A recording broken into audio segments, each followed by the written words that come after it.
Bakunzi ba Kamanzi Official, nongeye kubasuhuza nifuriza buri wese kugubwa neza aho aherereye. Mugubwe neza cyane rwose. Icyumweru tukigeze hagati. Turi ku itariki 7 zo kwezi kwa gatanu, umwaka wa 2025. Kuri Kamanzi Official uyu mwanya mbafitiye amakuru meza nongereho ngo amakuru meza. Mbere na mbere reka mbagezeho itangazo ryo kumenyesha, turamenyesha abapayiniyazi ba Pi Network bose yuko hari inama iteganijwe, inama mpuzamahanga ikomeye cyane kuri cryptocurrency, cyo bita Cryptocurrency Consensus Conference. Ni inama izaba kuva ku itariki 14 kugeza ku itariki 16 izabera muri Canada, mu mujyi wa Toronto, kuri University ya University of Toronto Entrepreneurship. Iyo nama ikazaba yibanda ku bijyanye na blockchain, artificial intelligence ndetse na web gatatu.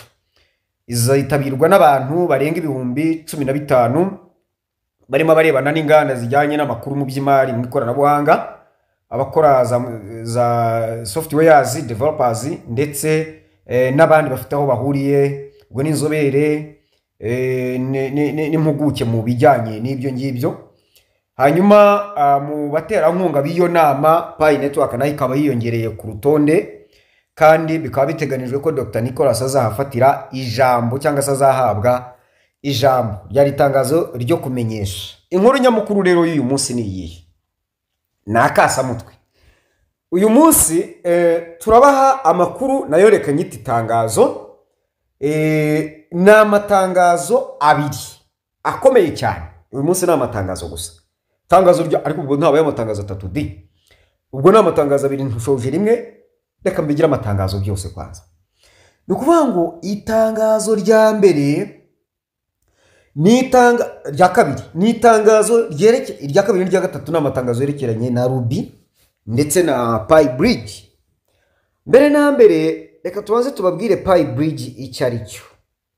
Ubundi Pi Bridge nkuko mubizi abenshi, Pi Bridge ni urubuga rwashyiriyeho gukorana cyangwa gukoresha Pi rugakorana n'izindi blockchain zitandukanye ku isi. Rwateguriwe kugira ngo ruhuzwe n'imbuga n'urubuga rwa Pi Network n'andi masoko ya cryptocurrency. Iyo ni Pi Bridge. Hanyuma amakuru rwatanze aremeza ko Pi Bridge mbere na mbere nyine nkuko nabibabwiraga ni uburyo bwo guhuza Pi Network n'andi masoko ya blockchain.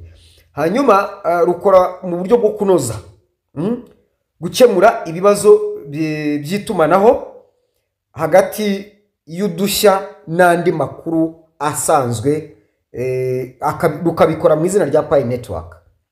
Hanyuma rero ibyiza rukaba rufite ibyiza ku bagenerwa bikorwa, kuko abakoresha Pi Network bashobora kungukirwa muri porogaramu zitandukanye nk'izitwa farming, staking n'ubuhahirane n'andi ma cryptocurrencies.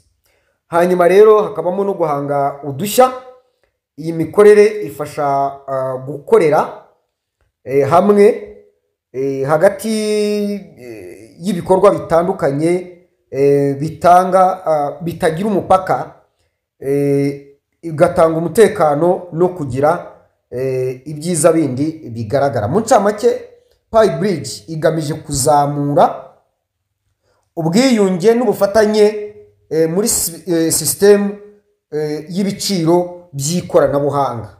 Iyo ngiyo ni Pi Bridge mu ncamake. Pi Bridge rero yatangaje iki?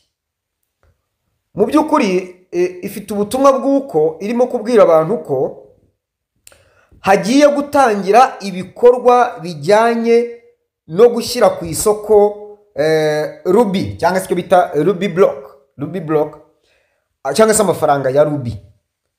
Hari ibyiza by'ingenzi abantu bagomba kwibukiranya cyangwa se gukurikirana. Icya mbere, gutunganya amafaranga top up. Ni ukuvuga ngo kuva ku itariki ya 8 Gicurasi kugeza ku itariki ya 10 Gicurasi nyine ku isaha ya saa 2 za mu gitondo ku isaha muri Amerika cyangwa isaha mpuzamahanga ego hazashyirwa ayo mafaranga azashyirwa kuri systeme cyangwa se kuri blockchain za Ruby za PyBridge. Hanyuma ubwo ni roadmap mbega. Hanyuma ku itariki 10 kuri iyo saha ya saa 2 hazashyirwa amafaranga kuri systeme za trading none mu buryo bwa trading, peer to peer trading. Hanyuma ku itariki ya 12 Gicurasi ubwo ni ukwezi kwa gatanu, navuze ukwezi mu Kinyarwanda, kuri iyo tariki ku isaha ya saa 2 mpuzamahanga, ubwo bibaye ubwo ni ku mugoroba iwacu, ayo mafaranga kuri trading hazatangira gahunda yo gutangira kubikuza. Hanyuma ku itariki 10 nyuma yaho nyine hazabaho kuzamura ibyangombwa cyangwa se hazaho kwibukiranya. Turasabwa gukora KYC kugira ngo abantu bashobore gukora wallet zabo kugira ngo babone inyungu mbere y'abandi. Basaba abantu kugenzura iyi roadmap kugira ngo babone uko basoma n'andi makuru mu buryo burambuye. Mu ncamake, Ruby igiye gushyirwa ku isoko rya PyBridge muri systeme za PyBridge. Ubwo bivuze ngo birasaba kujya kuri nawe ku rubuga rwa PyBridge nkuko tujya kuri OKX, tukajya kuri Binance, tukajya kuri n'izindi. Hanyuma n'ubu ufite konti muri PyBridge warinjiye muri systeme yabo cyangwa se nawe wowe wakoze KYC ya Ruby, uraba wemerewe gutangira gukoresha iki Ruby zawe ukazigurisha kuri exchange yande ya PyBridge. PyBridge ni exchange, nuko ngo umuntu ufiteho konte tayari agiye gutangira kuriraho Ruby. Ryari gahunda iratangira kuri izi tariki ya 8 kugeza ku 10 bimura Ruby bazishyira kuri exchange ya PyBridge. Hanyuma kuva ku itariki 10 hatangire trading, kuyashyira muri trading. Hanyuma ku itariki 12 dutangire ku withdrawing cyangwa se kubikuza Ruby tunyuze kuri exchange ya PyBridge. Mwabyumvise? Hanyuma rero barakubwira ngo KYC wa Ruby wallet now, kora wallet, kora KYC kugira ngo ubone wallet nyine. And says the advantages, utakiri ushikiri ugerweho. Hanyuma rero bakakubwira ngo reba andi mabwiriza. Reka nteguze yuko mu kiganiro mu gihe kitarambiranye ikiganiro gishobora gukurikira iki ngiki, dushobora kwiga uko bakora KYC ya Ruby. Muri tayari muze turye Ruby tunyuze muri PyBridge. Murumva ko ubufatanye bukomeje kwiyongera, ibyiza biri imbere, mukomeze kugubwa neza kandi aya makuru muyahererekanye. Niwo musanzu basabye, abatarakora subscribe muyikore, mukandi like, share, comment, mubaze ibibazo tubasubize. Ahasige mukurikire Kamanzi Official, tujye mu buryohe tuvamo tujya mu bundi, ibyiza byiyongera. Murakoze mugubwe neza muhaye umurongo.